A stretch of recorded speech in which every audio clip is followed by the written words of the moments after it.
بزرگوں اور بھائیو، اللہ تبارک و تعالی نے نبی کریم صلی اللہ علیہ وسلم کے ذریعے اس امت کو ایک پیغام سنایا تھا حج کے ایام میں۔ حجۃ الوداع کے موقع پر نبی کریم صلی اللہ علیہ وسلم نے عرفات کے میدان میں 9 تاریخ کو اور مینا میں 10 تاریخ کو اور 11 تاریخ کو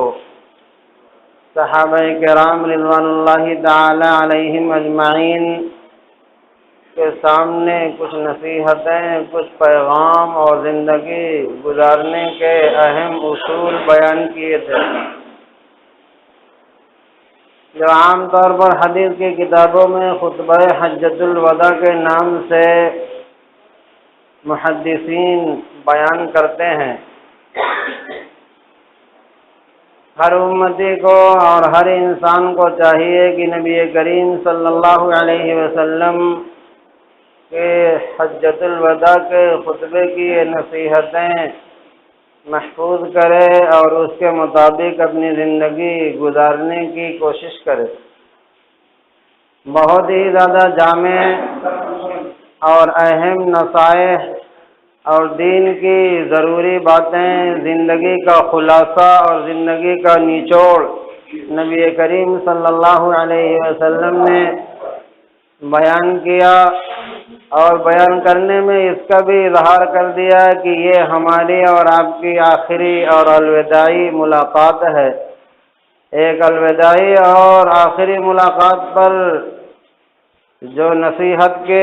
طرز ہوتے ہیں، انداز ہوتے ہیں، اس انداز سے نبی کریم صلی اللہ علیہ وسلم نے وہ نصائح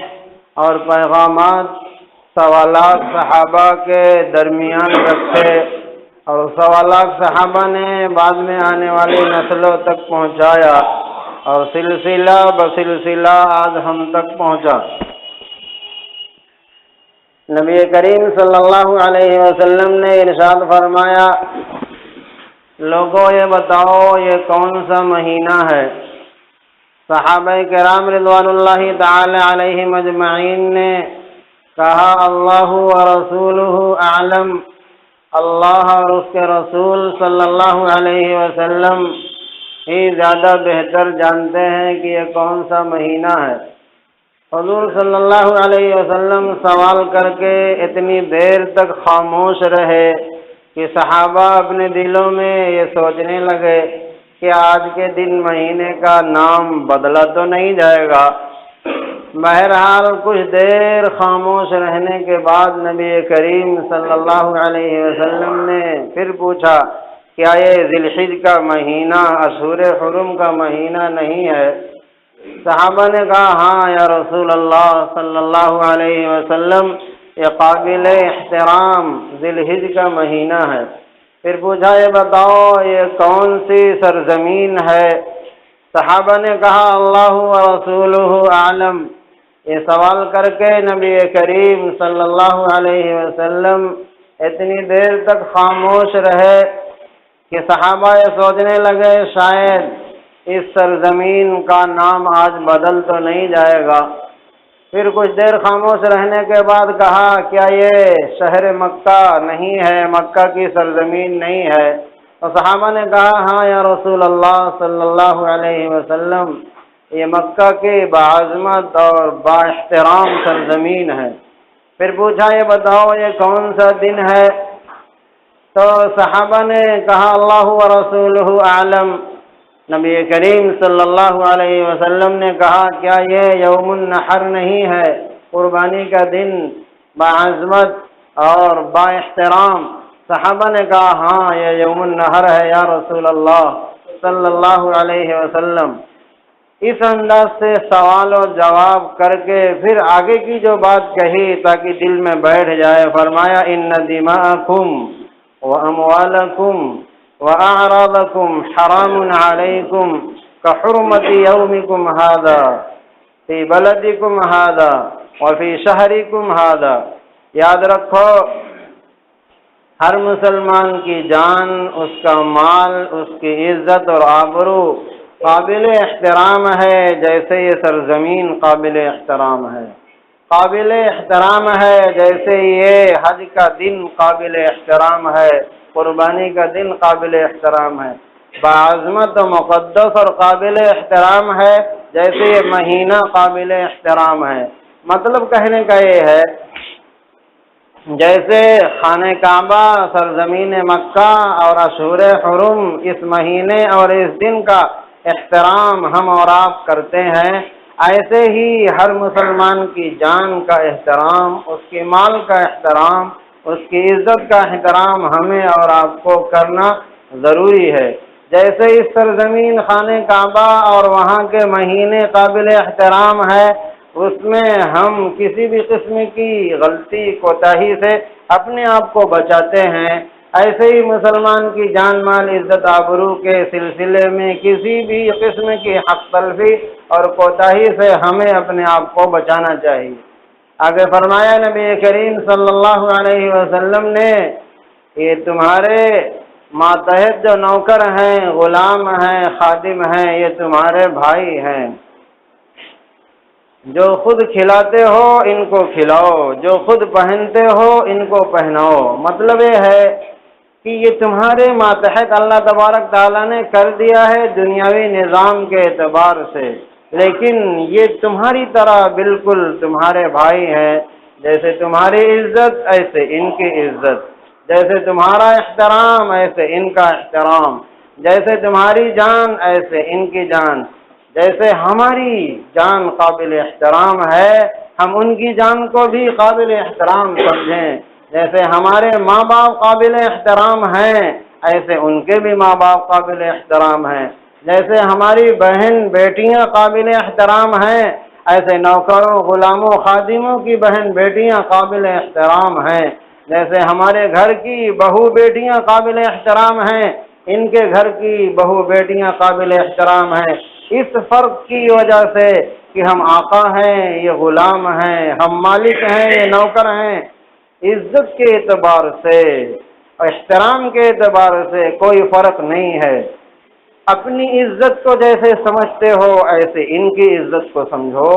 اپنے بچوں کی عزت کو جیسے سمجھتے ہو ایسے نوکروں کے بچوں کی عزت کو سمجھو، اپنے گھر کے لوگوں کی عزت کو جیسے سمجھتے ہو ایسے ان کے گھر کے لوگوں کی عزت کو سمجھو۔ نبی کریم صلی اللہ علیہ وسلم نے ارشاد فرمایا، دیکھو زمانے جاہلیت کی جتنے طریقے تھے، زمانے جاہلیت کی جتنی رسمیں تھیں، آج کے دن میں اس کو بالکل ختم کر کے قدموں تلے رونت دیتا ہوں، پھینک دیتا ہوں، اور زمانے جاہلیت میں سود چلتا تھا، سود کو میں نے ختم کیا، اور سب سے پہلا سود جو میں اپنے خاندان کا ختم کرتا ہوں وہ اپنے چچا حضرت عباس رضی اللہ تعالی عنہ کا سود ختم کرتا ہوں۔ پتہ نہیں کئی ہزار مثقال سونے ان کے سود تھے جو لوگوں کی گردنوں کے اوپر تھے، نبی کریم صلی اللہ علیہ وسلم نے اس کو ختم کیا اور کہا آج کے بعد سے کوئی آدمی سودی کاروبار میں سودی نظام میں اپنے آپ کو شامل نہ کرے۔ حضرت عباس رضی اللہ تعالی عنہ نے بعد میں ارشاد فرمایا، جب میرے آقا صلی اللہ علیہ وسلم نے سود کو ختم کیا تو اصل پونجی جس پونجی کے اوپر یہ سود چڑھا تھا وہ بھی میں نے معاف کیا، کسی کو دینا اب نہیں ہے، مجھے وہ دینے کی زحمت نہ کرے، میں نے بخشا، میں نے معاف کیا، میں نے ختم کیا۔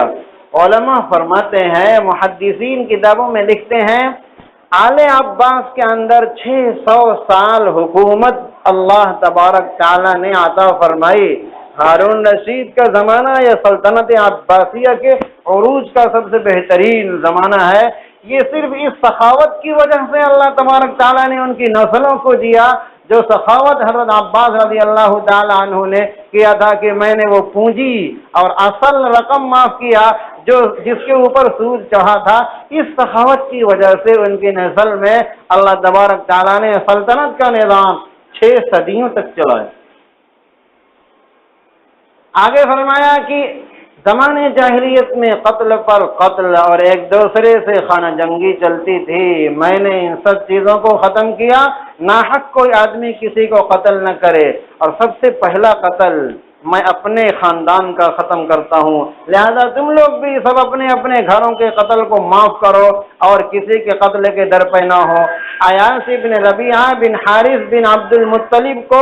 حذیل نے قتل کیا تھا،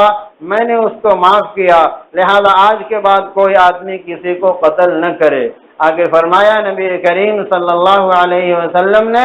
من کانت عنده امانۃ فلیؤدیها لمن ائتمنہ علیہا، جس کے پاس کسی کی امانت ہے صاحب امانت تک اس کو پہنچائے، اس میں کسی بھی قسم کی خیانت نہ کرے، اللہ تبارک تعالیٰ اس کا حساب لے گا۔ ایک خیانت کرنے والے آدمی کو قیامت میں اللہ تعالیٰ بلائے گا اور کہے گا وہ تم نے فلاں کا مال دبایا تھا، لاؤ واپس کرو، وہ کہے گا یا اللہ وہ تو میں نے دنیا میں لیا تھا، یہاں تو ہے نہیں۔ اللہ تعالیٰ ارشاد فرمائیں گے میں نے دنیا سے منگا کر جہنم کے نچلے حصے حاویہ میں اس کو پہنچا دیا ہے، جاؤ اٹھا کر لے کر آؤ۔ پہلی بات جہنم، پھر اس میں داخل ہونا ایک آدمی کے لیے کتنی سنگین، عبرت ناک اور مشکل ترین عذاب کی شکل ہوگی۔ وہ حاویہ میں جائے گا، اس کو لے کر آئے گا، اور پھر جب نکلے گا دہانے پر پہنچے گا کہ اب جہنم سے نکلے، تو اللہ تبارک تعالیٰ کے نظام کی طرف سے اس کو دھکا مارا جائے گا اور پھر نچلے حصے حاویہ میں جا کر گرے گا، اور پھر وہاں سے چلتا ہوا نکلنے کی کوشش کرے گا، اور چلتے چلتے پھر جب جہنم کے کنارے پہنچے گا نکلے، پھر اس کو دھکا لگے گا اور پھر حاویہ میں چلا جائے گا۔ یہ عذاب اس کے ساتھ ہوتا رہے گا جب تک کہ خیانت کرنے والے کا رب اس کے ساتھ چاہے گا۔ نبی کریم صلی اللہ علیہ وسلم نے ارشاد فرمایا، دیکھو تم جو شادیاں کرتے ہو، بیوی تمہاری زندگی میں آتی ہے، ان کے ساتھ اچھا سلوک کرنے کی میں وصیت کرتا ہوں، اس کو قبول کرو، ان کے ساتھ اچھا اخلاق کرو اور ان کے ساتھ اچھا برتاؤ کرو، حسن سلوک کے ساتھ پیش آؤ، ان کے کھانے کا انتظام تمہارے ذمے ہے، ان کے رہائش کا انتظام تمہارے ذمے ہے، اور ان کے کپڑے کا انتظام تمہارے ذمے ہے، علاج دوا دارو کا انتظام تمہارے ذمے ہے، ان کی عزت آبرو کی حفاظت کی ذمہ داری تمہارے کندھوں پر ہے۔ اللہ تبارک تعالیٰ کے امان میں ان کو تمہاری زندگی میں دیا گیا ہے، اور ایجاب و قبول کے کلمے کے ذریعے وہ تمہارے لیے حلال ہوئی ہے۔ کسی قسم کی کوئی زیادتی اپنی بیویوں پر نہ کرو، اور بیویوں کی ذمہ تمہاری عزت کی حفاظت ہے کہ وہ تمہارے گھروں میں تمہارے جان مال کی عزت آبرو کی حفاظت کریں، بچوں کی حفاظت کریں، اور کسی ایسے آدمی کو تمہارے گھر میں نہ آنے دیں جس کو شوہر ناپسند کرتا ہو، چاہے یہ ان کے میکے ہی کا کیوں نہ ہو۔ آگے فرمایا نبی کریم صلی اللہ علیہ وسلم نے، دیکھو دو آدمی دنیا کو منزل بنائے گا، اللہ تبارک تعالیٰ اس کی زندگی کو بکھیر دے گا، اس کے دل میں فقیری پیدا کر دے گا، خوف غربت کا ڈال دے گا، چاہے دولت ہو دل غنی نہیں رہے گا، اور اس کے دماغ کو اعمال کو منتشر کر دے گا۔ اور جو آدمی آخرت کو منزل بنائے گا،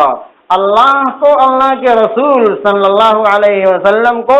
منزل بنائے گا، اللہ تبارک تعالیٰ دل و دماغ اس کی خاطر کو جمع کر دے گا، اور چاہے وہ غریب رہے گا لیکن اس کے دل کو غنی کر دے گا، اور اللہ تبارک تعالیٰ جو مقدر میں لکھ چکے ہیں اتنا اس کو بھی ملے گا جو دنیا کو منزل بنا کر چل رہا ہے، اور اس کو بھی اتنا ہی ملے گا جو آخرت کو منزل بنا کر زندگی گزار رہا ہے۔ فرمایا آگے نبی کریم صلی اللہ علیہ وسلم نے، مجھے تو اب اس بات کا ڈر نہیں کہ تم لوگ پتھروں کے آگے جا کر سر جھکاؤ گے، میں اس سے مطمئن ہوں اب تم لوگ بتوں کی پرستش نہیں کرو گے، لیکن مجھے ڈر ہے اس بات کا کہ شیطان تم لوگوں کو آپس میں لڑائے گا، اور تم لوگ آپس میں فرقوں میں بٹو گے، گروہوں میں بٹو گے، آپس میں لڑائی جھگڑا کرو گے، اور اس گناہ کو چھوٹا گناہ سمجھ کر باہم دست و گریباں ہوگے، قتل تک اور بڑے بڑے گناہ تک اپنے قدموں کو بڑھا کر جہنم میں پہنچو گے، اور شیطان اس راستے سے تمہیں جہنم میں پہنچا دے گا۔ شیطان اس بات سے اب مایوس ہو چکا ہے کہ یہ میرے سامنے جو لوگ ہیں کہ ان کو پتھروں کے آگے جھکائے، لیکن اس راستے سے تم کو جہنم میں پہنچانے کی کوشش کرے گا۔ المسلم اخو المسلم، فرمایا نبی کریم صلی اللہ علیہ وسلم نے، مسلمان کا بھائی ہے، جیسے تمہارا مال ایسے اس کا مال، لہذا کسی کے مال کے اوپر غلط انداز سے حاصل کرنے کی جد و جہد مت کرنا۔ عمرو بن یثرب رضی اللہ تعالی عنہ نے پوچھا، یا رسول اللہ صلی اللہ علیہ وسلم، میرے بھائی کی بکریاں ہیں، میں اسے بغیر اجازت کے اگر ذبح کر کے کھا لوں، کیا اس کی گنجائش ہے؟ نبی کریم صلی اللہ علیہ وسلم نے ارشاد فرمایا، نہیں، اگر اس بکری کے ایک ہاتھ میں چھری ہو اور دوسرے ہاتھ میں اسی بکری کے آگ ہو، اور وہ بکری تم سے بات کرے، گفتگو کرے اور کہے، اس چھری سے مجھے ذبح کر اور آگ سے بھون کر مجھے کھا، تو بھی کسی مسلمان کے لیے دوسرے مسلمان بھائی کے مال کے کھانے اور حاصل کرنے کی اجازت نہیں ہے۔ مسلمان کا مال اتنا زیادہ قابل احترام ہے۔ نبی کریم صلی اللہ علیہ وسلم نے آگے ارشاد فرمایا، 9 تاریخ کو، 11 اور 10 تاریخ کو جو خطبے دیے ہیں، بڑے ہی جامع کلمات ہیں، پورے انسانوں کی زندگی کا نچوڑ ہیں۔ اگر ہندو، مسلم، سکھ، عیسائی ان نصیحتوں کو، ان پیغام کو اپنی زندگی میں رائج کرے، یہ دنیا اور یہ دھرتی امن کا گہوارہ ہوگی، جنت کی نشان اور پہچان بن جائے گی۔ فرمایا دیکھو، 3 چیزوں میں کبھی گڑبڑی مت کرنا، 3 چیزوں میں کبھی کھوٹ اور گڑبڑی اور غلط طریقہ اختیار مت کرنا۔ نمبر 1، فرمایا جو چیز اللہ کے لیے کرنے کی ہے اس میں غیر اللہ کو شریک مت کرنا،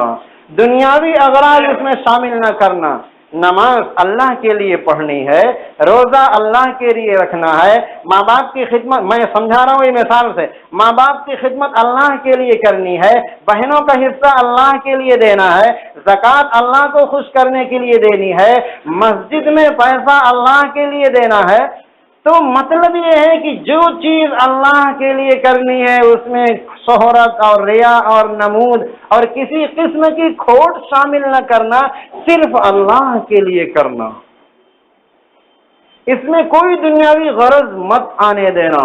ورنہ یہ چیزیں ریجیکٹ کر دی جائیں گی، ختم کر دی جائیں گی، فاسد ہو جائیں گی، کوئی وزن اس کا نہیں ہوگا۔ اللہ تب آج کل تو ہمارا مزاج یہ ہے، اگر ہم نے ایک پنکھا بھی دیا نا تو ہمارے ذہن میں آتا ہے اس میں لکھوا دیں فلاں صاحب کی طرف سے۔ اگر ہم نے کسی غریب کو زکوٰۃ بھی دیا نا تو ذہن میں رہتا ہے کہ آدمی آئے، جھکے ہمارے سامنے، ہم کو سلام کرے، ہم یہ سوچتے ہیں کہ ہم نے اس کو دیا ہے۔ دینے والے کی نیت یہ ہو، جس کو دے ظاہر میں وہ انسان ہے، لیکن دیتے وقت اس کے دل کا یہ گمان ہو میں اللہ کو دے رہا ہوں۔ لینے والا دینے والے سے نہ لے، اللہ کے ہاتھ سے لے، دینے والا اس کو نہ دے، اللہ کے ہاتھ میں دے، یہ ہوتی ہے اصل عبادت۔ نبی کریم صلی اللہ علیہ وسلم نے فرمایا 3 چیزوں میں گڑبڑ مت کرنا، ایک یہ، دوسرے فرمایا میری امت میں کبھی انتشار اور پھوٹ مت ڈالنا، میری امت میں کبھی انتشار اور پھوٹ مت ڈالنا، میری امت میں کبھی انتشار اور پھوٹ مت ڈالنا۔ ایک چیز اور ہے، دیکھو ذہن سے نکل رہی، فرمایا 3 چیزوں میں کبھی گڑبڑ مت کرنا۔ آگے فرمایا نبی کریم صلی اللہ علیہ وسلم نے، دیکھو جس آدمی سے قرضہ لو اس کا قرضہ ادا کرنا، جس آدمی سے کوئی مانگنے کی چیز استعمال کے لیے منگنی کے طور پر لو اس کو واپس کرنا، کسی کی ضمانت لو وہ پورا نہ کرے تو اس کو تم خود پورا کرنا، اور یاد رکھو پڑوسیوں کے ساتھ اچھا سلوک کرنا، پڑوسیوں کے ساتھ اچھا سلوک کرنا، پڑوسیوں کے ساتھ اچھا سلوک کرنا۔ صحابہ فرماتے ہیں کہ اتنی بار نبی کریم صلی اللہ علیہ وسلم نے ارشاد فرمایا پڑوسیوں کے ساتھ اچھا سلوک کرنا، ہم سب کو گمان ہونے لگا کہیں ایسا تو نہیں کہ جیسے بیٹے وراثت میں حقدار ہوتے ہیں، ایسے پڑوسی کو کہیں وراثت میں حقدار تو نہیں بنا دیا جائے گا۔ اتنی بار نبی کریم صلی اللہ علیہ وسلم نے دوبارہ سہبارہ مکرر سے کرر کر کے ارشاد فرمایا پڑوسیوں کا خیال کرنا۔ وہ جو 3 باتیں میں نے بیان کی تھیں اس میں سے ایک بات یہ بھی تھی، یاد آ گئی، فرمایا نبی کریم صلی اللہ علیہ وسلم نے دیکھو حکمرانوں اور عہدے داروں اور مالداروں تک دین کی بات پہنچانا، لیکن ان کے پیسے کی لالچ اور طمع دل میں نہ رکھنا، دامن جھاڑ کر ان کے پاس سے واپس آنا، دین کی بات پہنچانے میں، قرآن و حدیث کی بات پہنچانے میں ان کی دنیا کی طمع اور لالچ کر کے اپنے کو اور ان کو ہلاک مت کر دینا۔ نبی کریم صلی اللہ علیہ وسلم نے ارشاد فرمایا دیکھو وارث کا حق ان کو پورا پورا دو، جب کوئی آدمی مر جائے تو معلوم کرو کس کا کیا حق ہے، بہن کا جو حق ہے ان کو جانا چاہیے، بھائی کا جو حق ہے ان کو ملنا چاہیے، ماں کا جو حق ہے ان کو ملنا چاہیے، وارث کا پورا پورا حق ان کو پہنچے، اور مرنے والا کسی وارث کے لیے وصیت الگ سے نہ کرے کہ میں وصیت کر دوں تو اس بیٹے کو زیادہ مل جائے گا، اور اس لالچ میں جن لوگوں کا شریعت میں وراثت میں حصہ ہے ان کے لیے مرنے والا وصیت الگ سے نہ کرے ایک خصوصی طور پر، لہذا جو لوگ ورثہ ہیں ان کو پورا پورا حق ان کو پہنچے۔ اور پھر فرمایا نبی کریم صلی اللہ علیہ وسلم نے زنا سے بچو، زنا سے بچو، زنا سے بچو، اپنے گھر کو معاشرے کو پاک دامنی کا گہوارہ بناؤ اور زنا کی گندی ظلمت سے اپنے آپ کو تاریک اور اپنی آخرت کو تاریک نہ بناؤ۔ آگے فرمایا نبی کریم صلی اللہ علیہ وسلم نے دیکھو بھائی ہو سکتا ہے یہ ہماری تمہاری آخری ملاقات، آئندہ سال میری تم سے ملاقات نہ ہو، لہذا ایسی زندگی گزار کے آنا کہ قیامت کے دن مجھے رسوا مت کر۔ ہر امتی کی ذمہ داری ہے 40 سال کی زندگی ہو ایسی گزار کر جائے کہ قیامت کے دن جب آمنا سامنا ہو ہمارے فائلیں کھولی جائیں کہ یہ ان کی زندگی ہے، تو زندگی کو نبی کریم صلی اللہ علیہ وسلم کے سامنے پیش کیا جائے تو یہ رسوائی نہ ہو کہ میرا یہ امتی ایسی زندگی گزار کر آیا ہے۔ پھر پوچھا دیکھو میں نے جتنی چیزیں اللہ تعالیٰ نے مجھ کو دی تھی کیا تم تک پہنچا دیا؟ سارے صحابہ نے کہا ہاں آپ نے، قد بلغتا وَأَدَّيْتَ وَنَصَحْتَ، آپ نے پہنچا دیا، کما حقہ پہنچا دیا، کامل نصیحت پہنچا دی اور حق ادا فرما دیا۔